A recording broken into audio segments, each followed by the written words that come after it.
morning, friends, on this especially chilly winter day. Welcome to the Unitarian Universalist Fellowship at Stony Brook, which is located on the ancestral lands of the Settlecot people.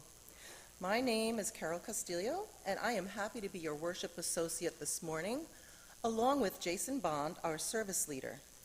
Jason is a relatively new member of our fellowship and is also a practicing heathen and an elder within his tradition, and was also formerly a high priest. You'll hear a little more detail later in the service. Our Director of Religious Education is Deb Little. This morning, our musicians are Rich Hall, Lee and John Morris, Dan Weymouth, and we hope that Linda is going to be feeling better very soon. Please hold any applause to ensure that we maintain a contemplative space for our worship. Our tech team is Dan Weymouth and Rob Pond. We welcome you wherever you are this morning. Whether you're here in our sanctuary or whether you're attending virtually, we are one congregation worshiping together. Let's wave and say hello to the folks at home through the camera on your left. Please plan to join us after the service for coffee and conversation. For those who are with us online, if you sign off after the service and return to the website, there is a link for joining small group chats. And whether you're here in person or online, you'll definitely find friendly people who will answer any questions that you may have. And please now just check to be sure that you've silenced your phones or other devices. We'll enter into the sacred space of worship with the sounding of the morning bell. May its vibrations call us into community and remind us that hope, like light, returns to us and resonates.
Yule is come, now beat the drum and light the solstice flame. Tonight we'll raise a hymn of praise, for the sun returns again. Hail to Yule, the longest night of all the turning year. Awake the resurrecting light that banishes despair. For now the tide will start to turn, and night will yield to day, and the waning year will shed its skin and cast the dark away. Yule is come, now beat the drum and light the solstice flame. Tonight we'll raise a hymn of praise, for the sun returns again.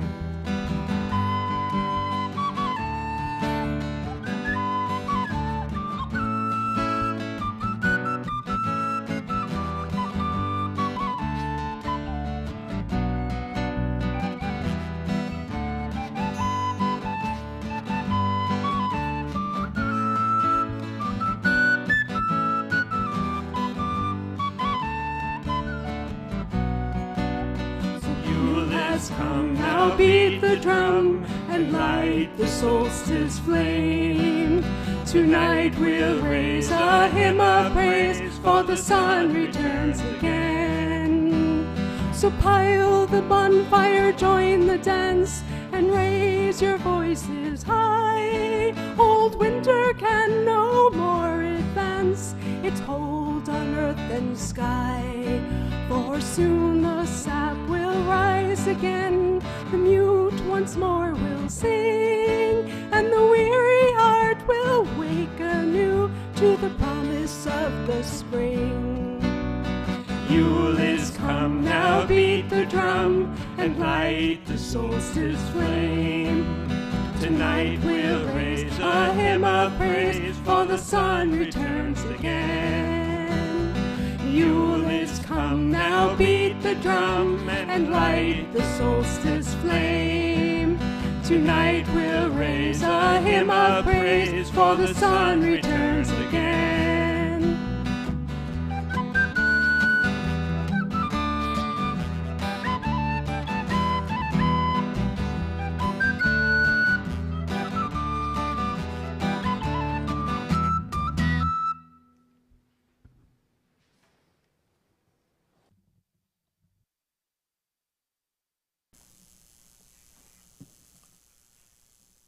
We call to the land veneer. Hail to the land veneer, spirits and beings of the land we walk upon, the water around us and that falls, air that we breathe and blows around us. Hail to the people who came before us, and hail to the gods and goddesses. We welcome you in peace to this sacred place.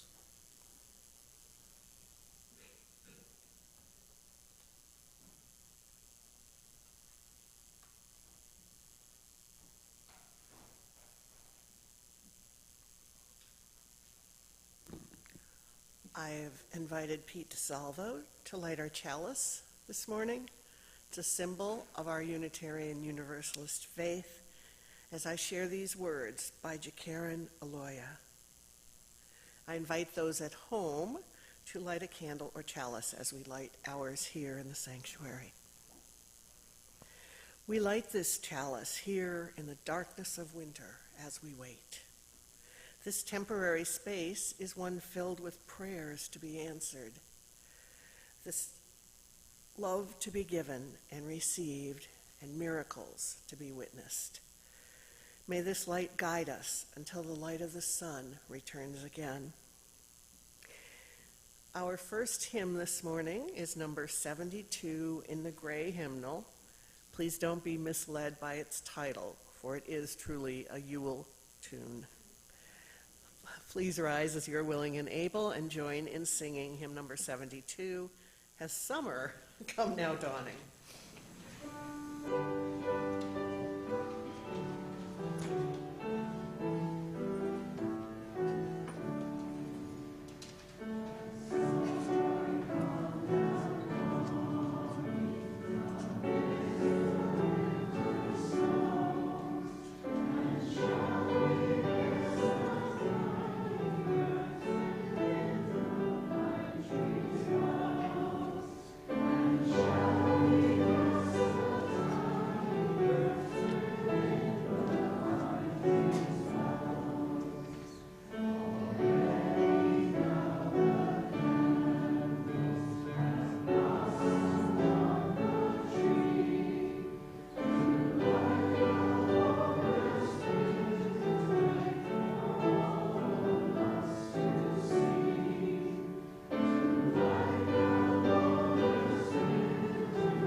So for the story for Time of Old Ages, a story that I wrote called You'll Understand. Little Billy Applegate lived with his mother and father on their apple farm, tending to trees and beehives. "Mom, Dad," said Billy, "I have gathered all the fallen branches and tend to the fires. I boiled the water, the honey, apples, and herbs for cooking, just like you taught me. You have done a great job doing it all by yourself for the first time," said Billy's parents. "Tomorrow we'll be going on a journey to visit some friends." The next morning, Billy and his family got into the wagon and traveled deep into a large forest with giant trees. "Wow!" Billy, as they came up to a small clearing. "The house is gigantic." Billy's parents laughed. "This is where the Stumpsons live." They explained. "They make all the lumber and firewood that everyone uses in their home. The Stumpsons have 2 daughters, Ash and Rowan. Why don't you go find them and play while we talk?" Billy hopped out of the cart and bounded into the woods. As the sun was setting, Billy and his parents said their goodbyes and left the Stumpsons. Billy asked his mother, "Billy, did you enjoy playing with Ash and Rowan?" "No," Billy huffed, crossed his arms. "They were huge, 3 times my size," he explained. "The game was to climb a tree and race to the top. I couldn't even reach the lowest branch, no matter how high I jumped. I sat on a stump, bored, couldn't even see who was the winning." Billy pouted. "Why are we friends with the Stumpsons? They're weird." "You'll understand," said Billy, smiling. "Maybe you'll have fun tomorrow," said Billy's mother. "We are going to visit another family. Get some good sleep tonight." The next morning, they traveled to the biggest field Billy had ever seen. In the center of the field was a house. "Wow," Billy said. "There are so many sheep. The house looks like it's on clouds." Billy's parents laughed. "Yes, this is where the lambkins live." They explained. "They make all the wool clothes and blankets that everyone uses in their homes. The lambkins have a son, Ramsey. Why don't you go find him and play while we talk?" Billy climbed out of the cart and walked out among the sheep. As the sun was setting, Billy's parents said their goodbyes and left the lambkins. "Billy," asked his mother, "did you enjoy playing with Ramsey?" "No," he huffed, crossing his arms. "He spoke and moved so fast. He wanted to play tag, but I couldn't keep up. When he was it, he caught me before I took 2 steps. When I was it, he would run across the tops of the sheep, and I was too big to follow." Billy pouted. "Why are we friends with the lambkins? He's weird." "You'll understand," Billy's father said knowingly. "Maybe you'll have fun tomorrow," said Billy's mother. "We have one more family to visit. Get some good sleep tonight." The next morning, they traveled a long way to the far edge of the forest near a meadow. There, high in the treetops, was a house. "Wow!" exclaimed Billy. "That house is so high, I can barely see it." Billy's parents laughed. "Yes, this is where the Bowmans live." They explained they collect all the meat and the furs that everyone eats and uses. The Bowmans have a son, Hunter. "Why don't you go and find and play while we talk?" Billy plopped out of the cart and trudged into the woods. As the sun was setting, Billy and his parents said their goodbyes and left the Bowmans.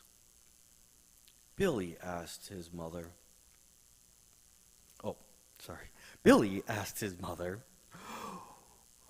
"Was today better playing with Hunter?" "No," Billy huffed, crossed his arms. "He was so quiet, and I couldn't hear him walk. He wanted to play hide and seek. But every time I tried to find him, he vanished into the woods and the trees. When it was his turn to find me, he would sneak up behind me and whisper, 'Found you,' in my ear. He would scare me and I would jump." Billy pouted. "Why are we friends with the Bowmans? He's weird." "Why are we friends with any of them?" Billy explained. "You'll understand," Billy's father smirking.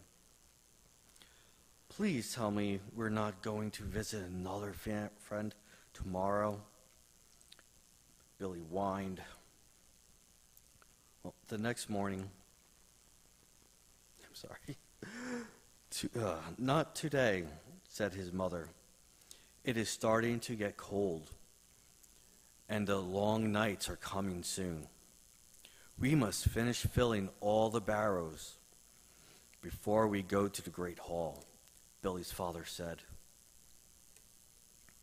Day and night, the Applegates worked, tending to fires, cook the apples, herbs, and honey to make sweet mead and other sweet drinks, enough to last the whole winter.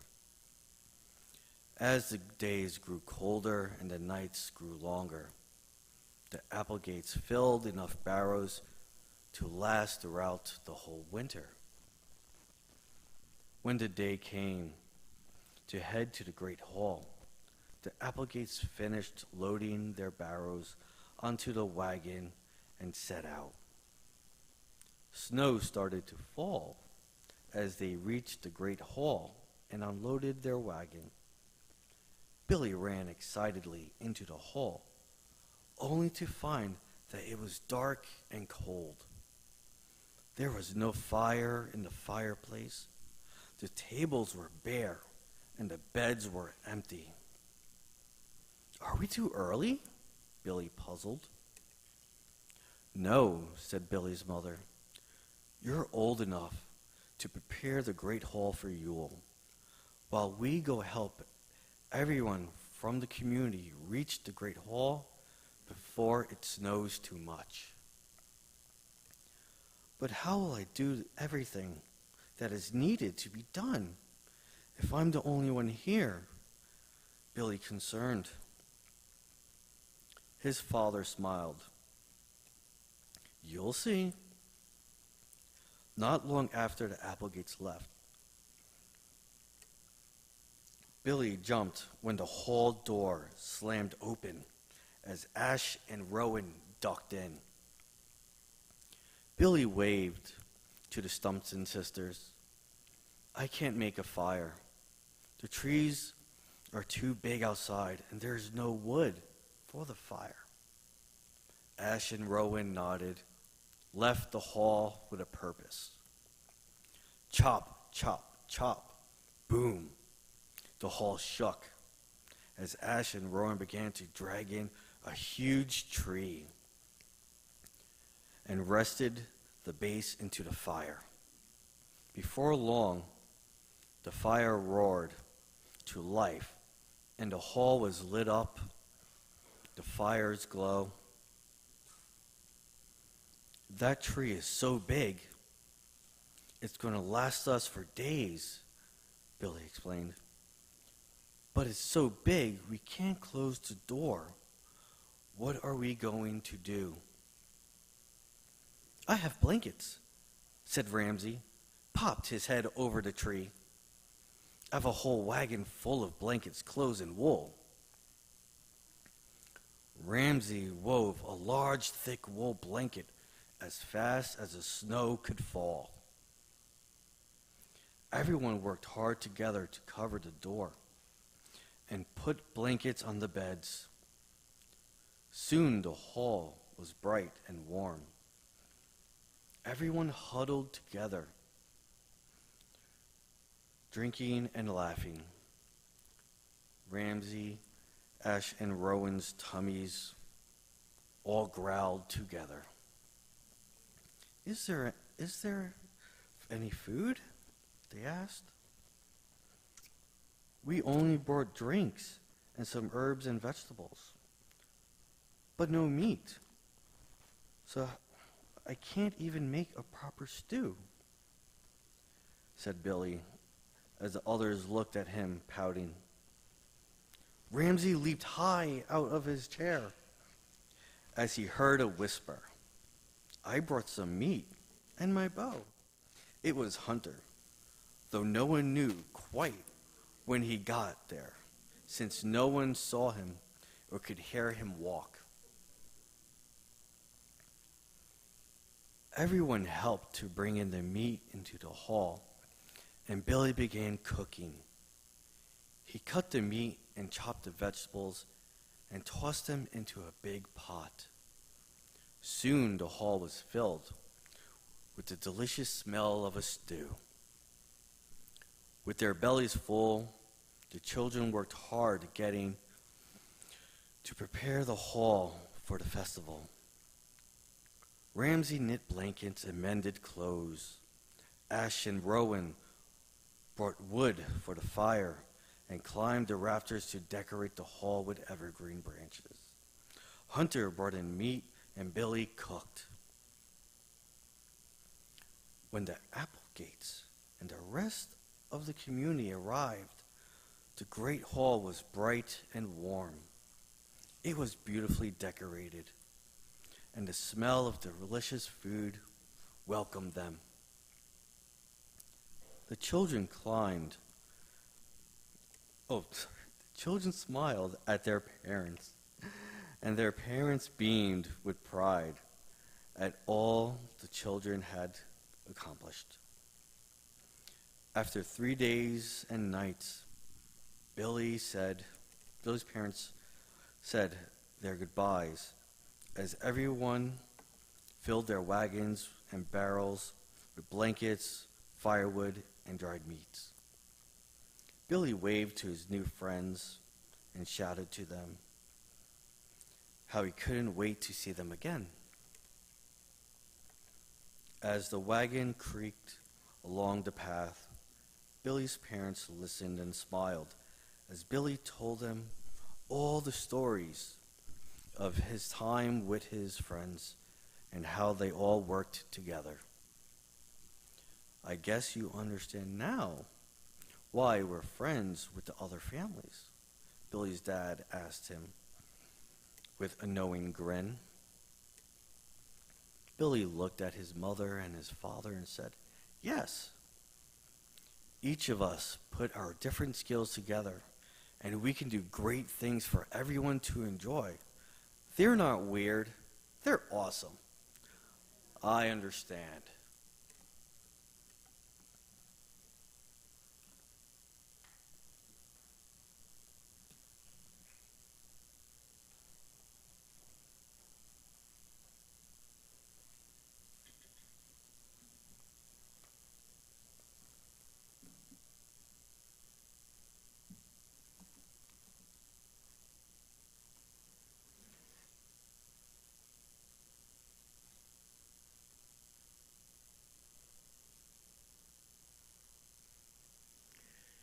Our meditation reading this morning is titled Winter Magic. It's by Julia Jeffrey. The reading will be followed by a time of silent meditation.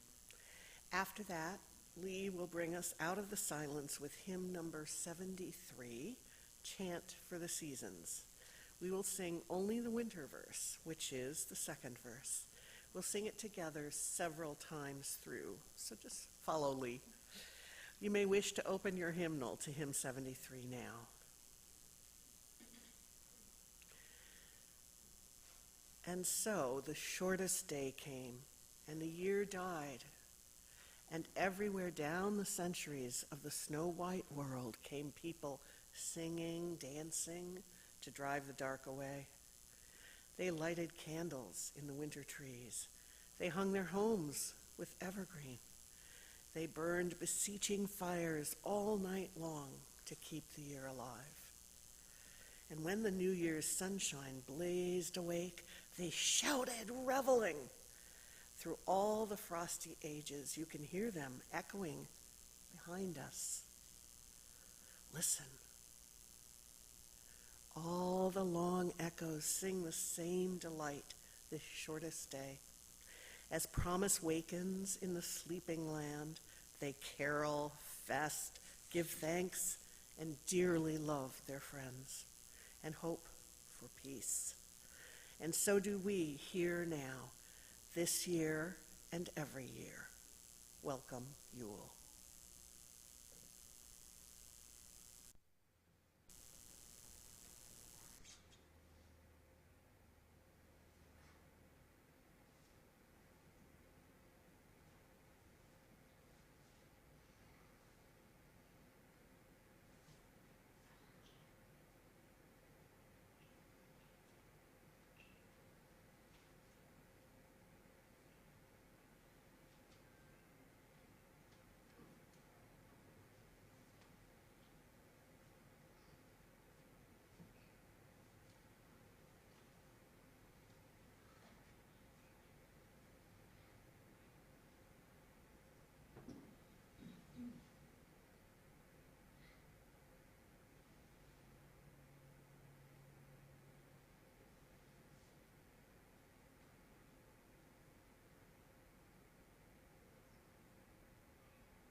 Jason Bond is the former Gothi, or priest, of Holger Fornsed, a heathen temple in Kansas City, Missouri.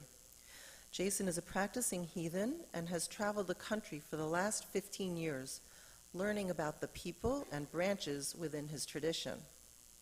He has been an elder of numerous kindreds, what heathens call a home church, and was a Gothi, or a priest, of Holger Fornsed, Temple of the Old Tradition. During his travels, Jason focused on building community within the heathen tradition, as well as bonds within the greater communities and other religions, helping to bring education, build kindreds in other states, and stand against discrimination within his tradition.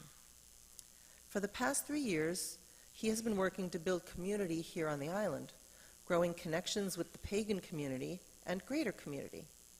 He is the leader and founder of the Long Island Heathen and Norse Pagan Community Organization, which hosts events throughout the year geared toward education, worship, and community building. His goal is to build a thriving heathen and Norse pagan community here on Long Island that welcomes all who feel drawn towards this ancient and intriguing spiritual practice. Jason will explain a bit about the history of Yule, where it comes from, how it was and is celebrated by heathens. I would like to welcome Gothi Jason Bond.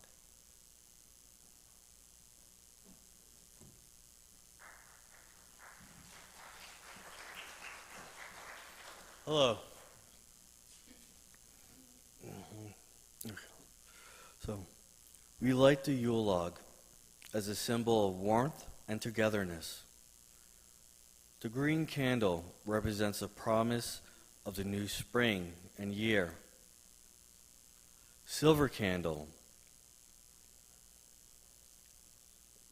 represents the clouds above.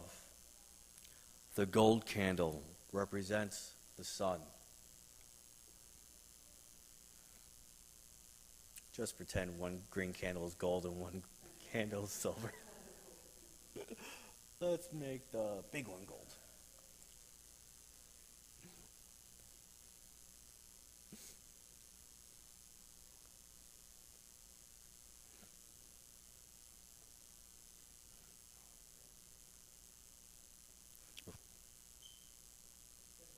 Yes, I'd like to. All right. My apologies. Okay. So I'd like to invite the youth to come to help light the Yule log.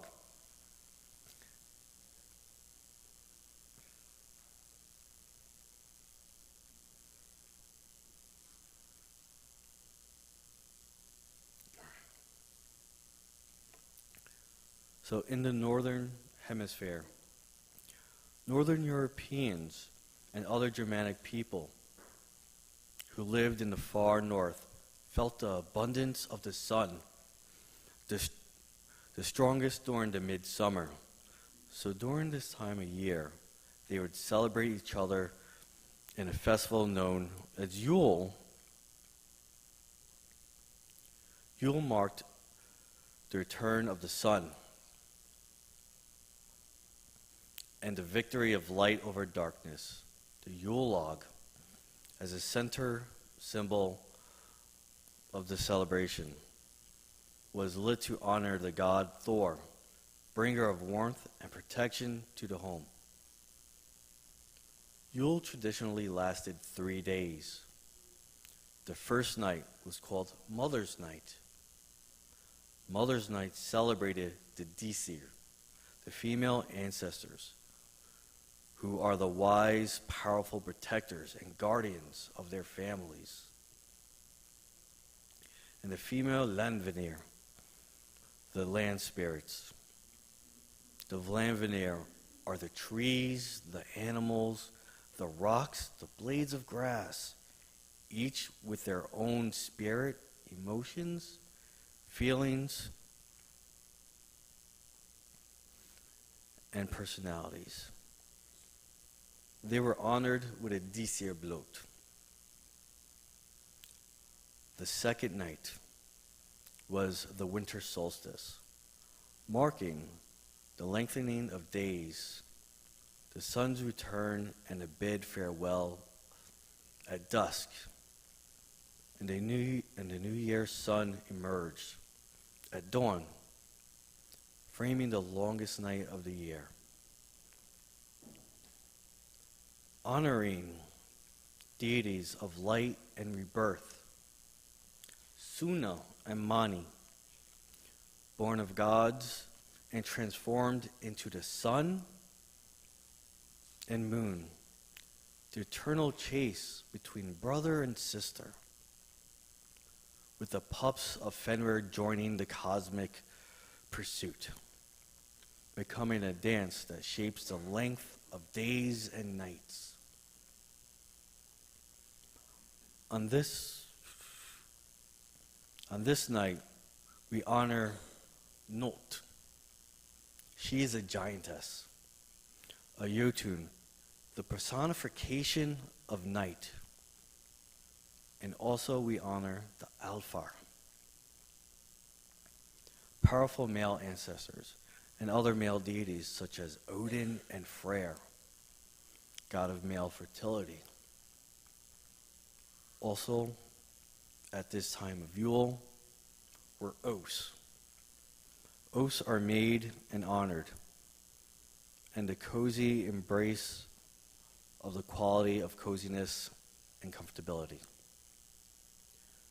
Yule celebrations included bonfires, decorating them with, my apologies, including bonfires, decorating with holly, mistletoe, boughs of green evergreens. There was feasting, gift-giving, and togetherness.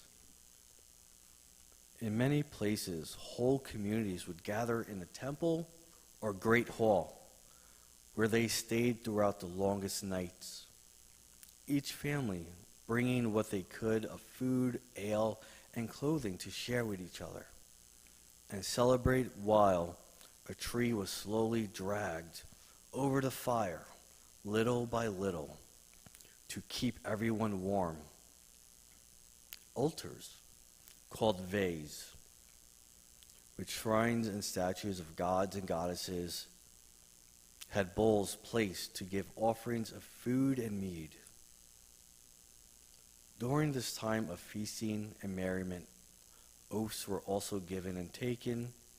Oaths are an important part of heathen tradition. In Norse tradition, if you were lucky, a wanderer was said to visit to join the festivities. The Norse god Odin, who is described as an old man with a long white beard. Children would leave their shoes out by the hearth on the eve of the winter solstice, with hay and carrots for Odin's 8-legged horse, Sleipnir. If some of these traditions sound familiar, they should, because many have changed only slightly from their origins, echoing the merriment of ancient Yule celebrations. In the midst of winter chill, the warmth of community gatherings and the sharing of joy illuminated the darkness. The Yule log remains a focus point of modern Yule and celebrations. While we don't have to worry much about harsh winters due to the invention of snowplows, central heating, and DoorDash, some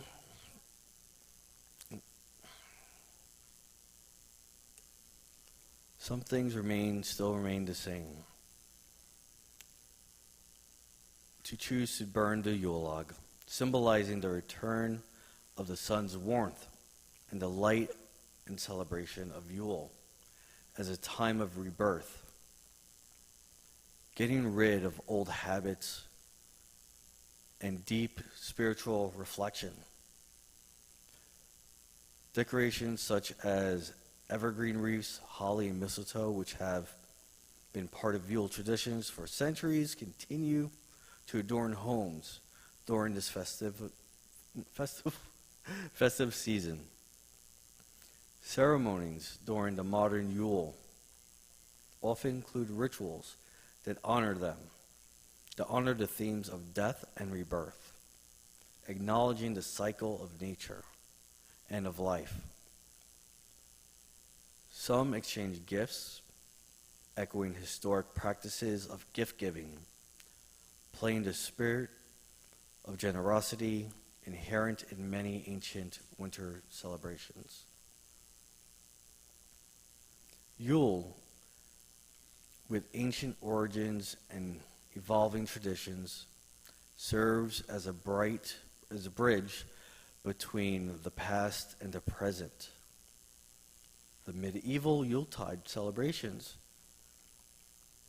that assimilation into the Christmas traditions of the Christian era. The celebration of Yule has proven to be resilient and adaptable. We keep these traditions alive because the importance of spirituality, community, and togetherness stays the same. That is because it is always came back to an overriding theme, that by joining in community, the darkness and nights can be overcome and the light will inevitably return. Today, I would like to share with you a traditional Yule ritual, blot. Blots vary in the different branches and groups within the tradition. This one is designed for those that may not be familiar with the Norse religion and pantheon. Now we'll explain the structure. So, the first, invite people who wish to participate. Sorry. The first, the hallowing, to make the place sacred.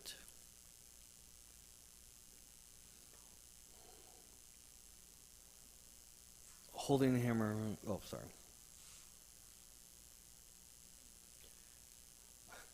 My apologies. This is when I'm supposed to be actually doing the action. Okay.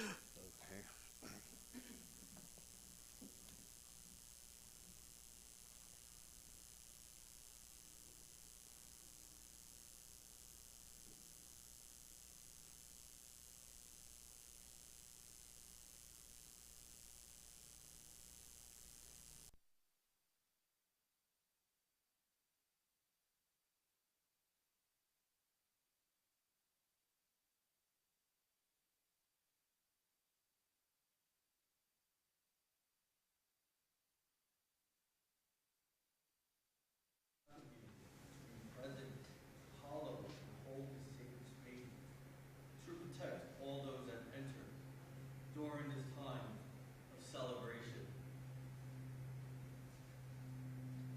calling your human gods and the spirits and ancestors.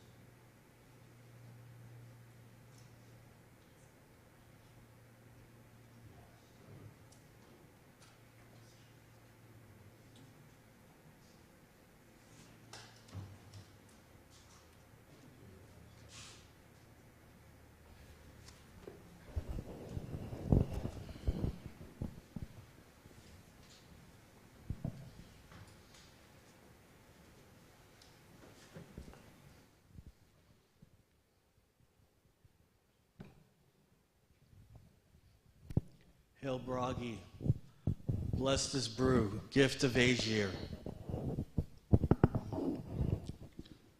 My apologies, normally there's two people helping. Thank you.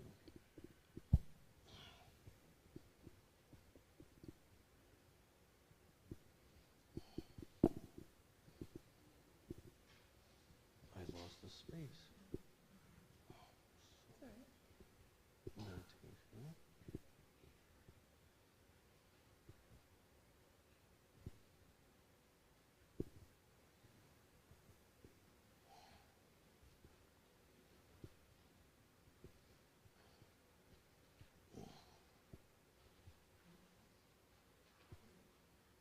Okay.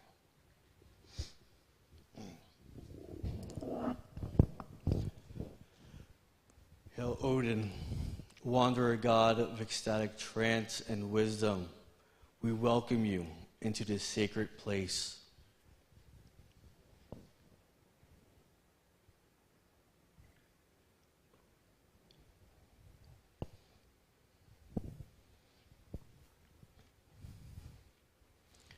Hail Suna, goddess of the sun, you travel high in the skies. You sink down into the ocean without hurt and without fear. We welcome you to this sacred place.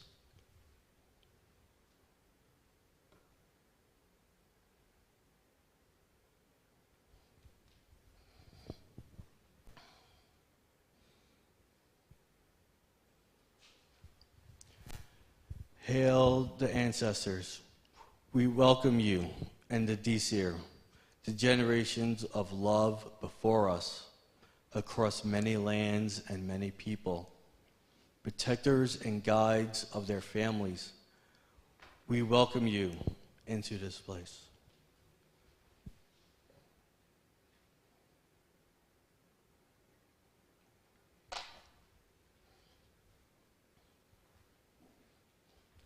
Hail the Lanveneer, the spirits that dwell around us in all things, from trees to rocks to the birds above, creatures below. We welcome you into this sacred place. Because the Lanveneer are all around us, it will be given to them personally.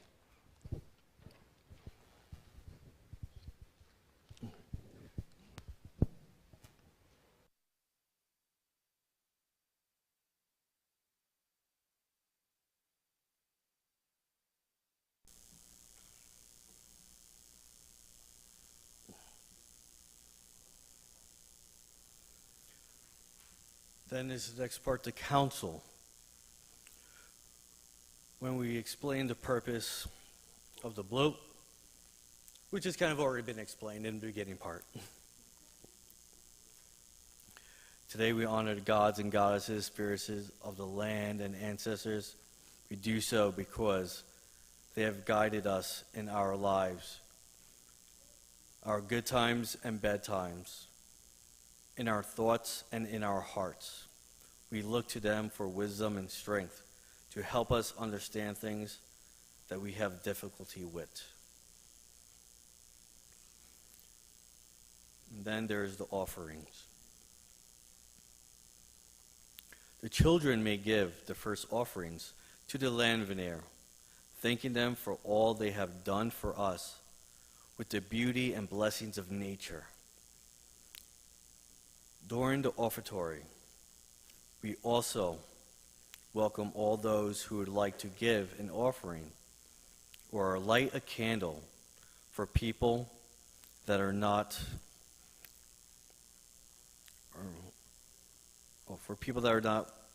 familiar with the Norse pantheon. They're all, yes. Just forget that last part.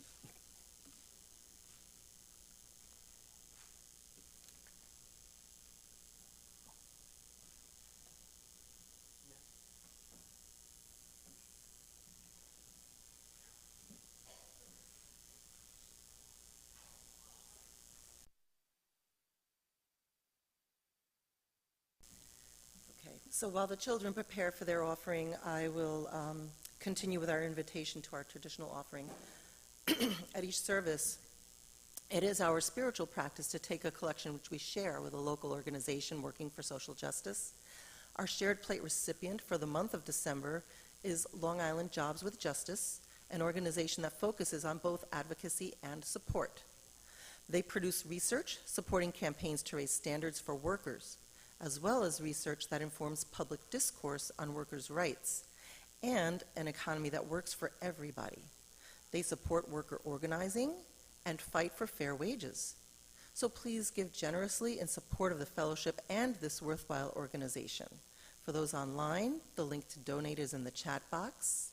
And so at the time that the board members will take the offering, the children can bring their offerings forward and put them in the bowl. while the board members pass the plates.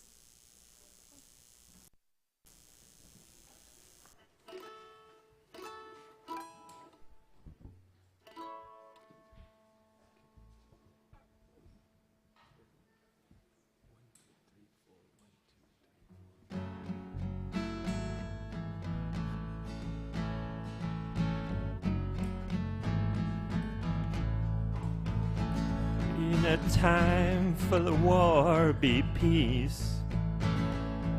In a time full of doubt, just believe. Yeah, there ain't that much difference between you and me.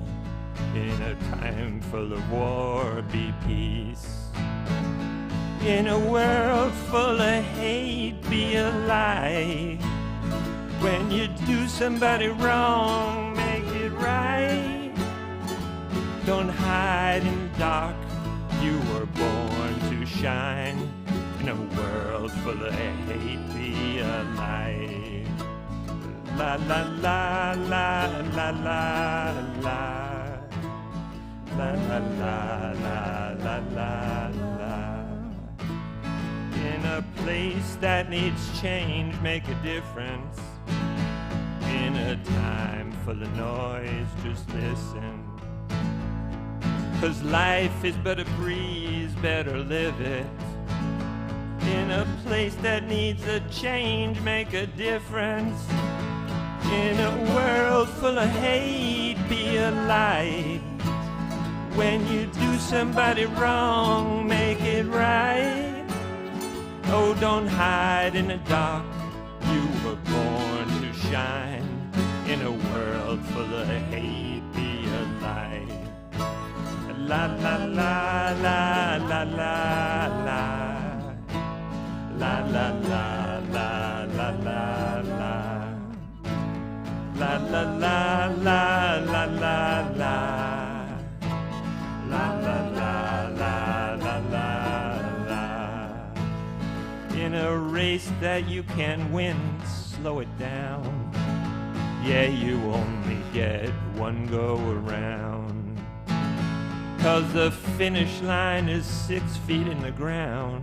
In a race you can't win, just slow it down. In a world full of hate, be a light.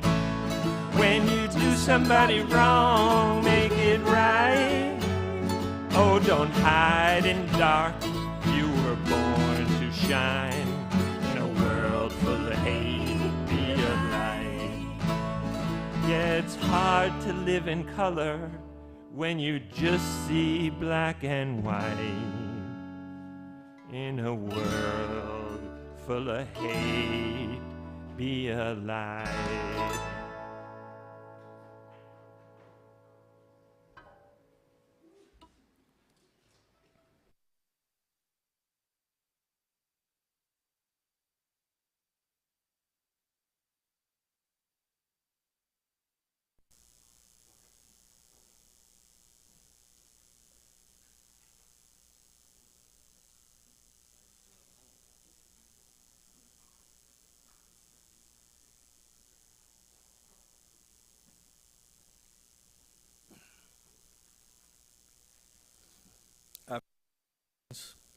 Are given, blessings are given and received. It is time for people would speak a prayer or ask for blessings to impact divine favor and protection. Oathing people would make oaths of fertility, betrothal, other important and spiritual oaths in front of the whole community.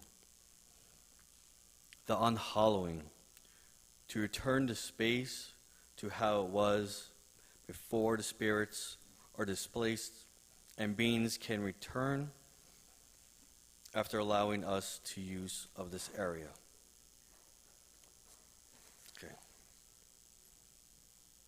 I invite you to rise in body or in spirit to join in singing our last final hymn.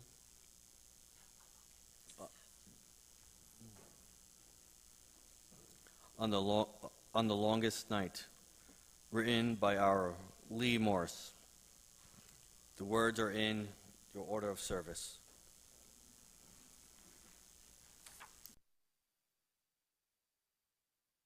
Blaine, let me just explain. And you'll see the words in bold on the longest. It's always on the longest night. And I'll just tell you that's the part that I'm going to be singing, and it's exactly the same the entire way through. So if you want to join me on that one, it's completely as things change around it, it stays the same. So, or you can take the other part and sing along with Lee. Whatever feels good. Yeah. You ready? Ready? We cast our gaze up to the skies, On the longest night, and a luster greets our eyes. on the longest night, Of the starlight. Oh, jeez, John. I'm still capoed. I'm like, why does that sound funny? Sorry, take two. Okay. Much better. We cast our gaze up to the sky, on the longest night, and a luster greets our eyes. on the longest night, Of the starlight and moon glow, on the longest night, shining beams upon the snow.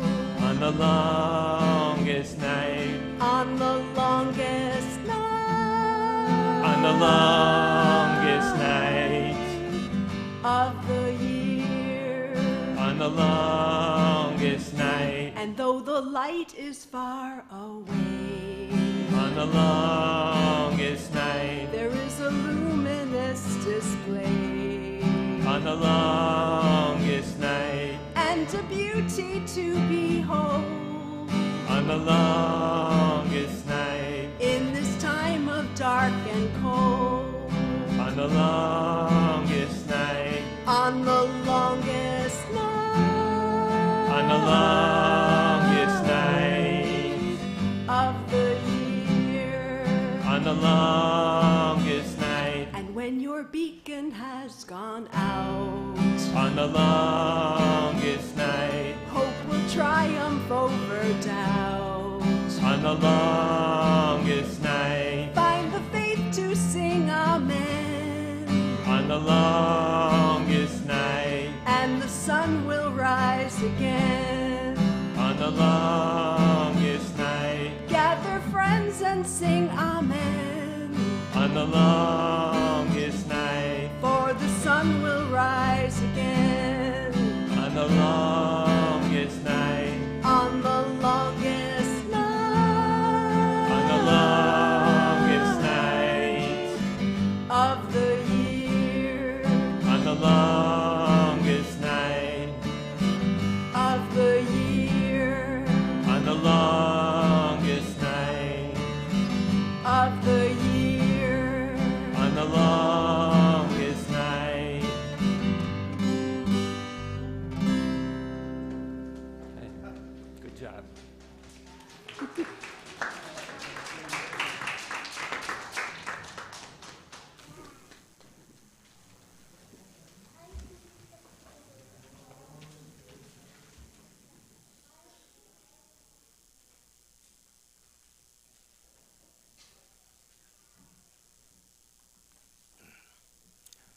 Don Hollowing.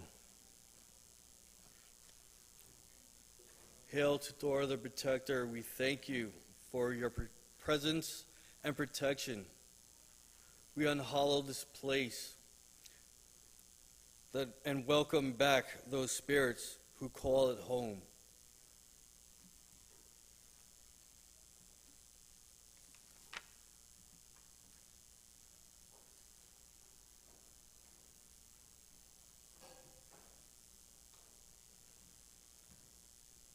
And I'll just invite those of us here in the sanctuary to wave goodbye to the folks at home.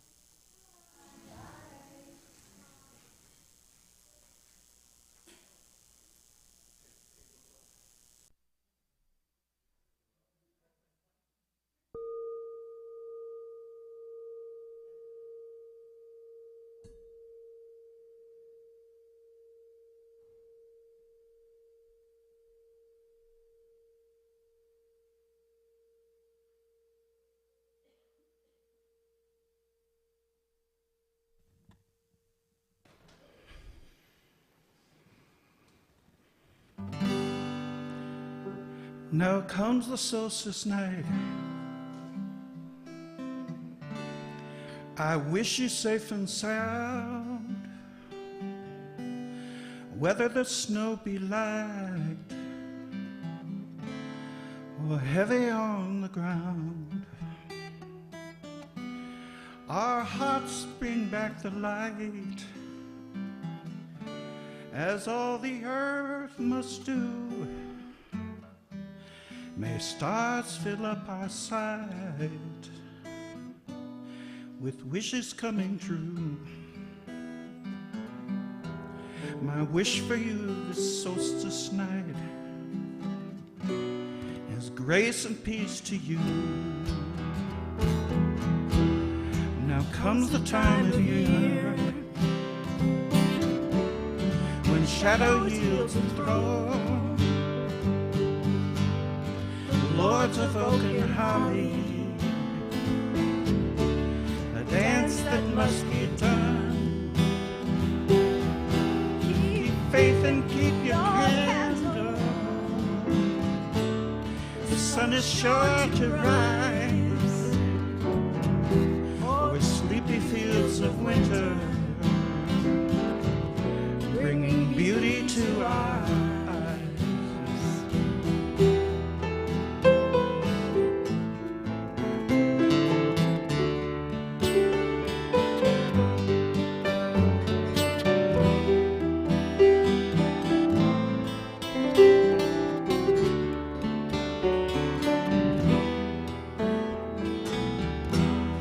On the solstice night, I wish you safe and sound,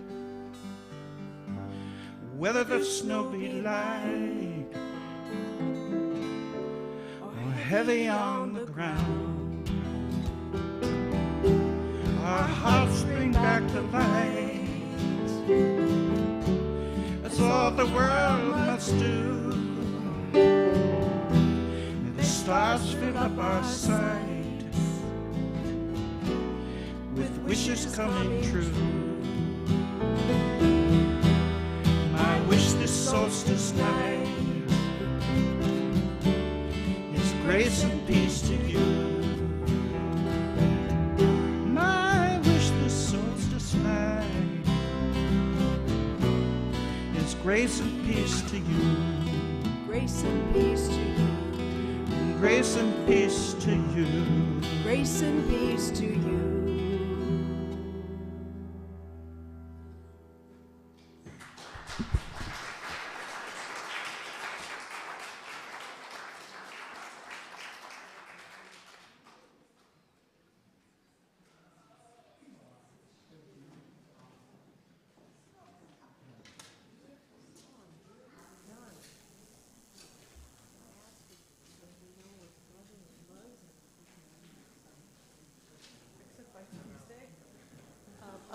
A brief announcement. After the coffee hour today, there's going to be a reception about the art and the artists that you see on the sanctuary walls. So please do stick around after coffee hour for that. Thank you.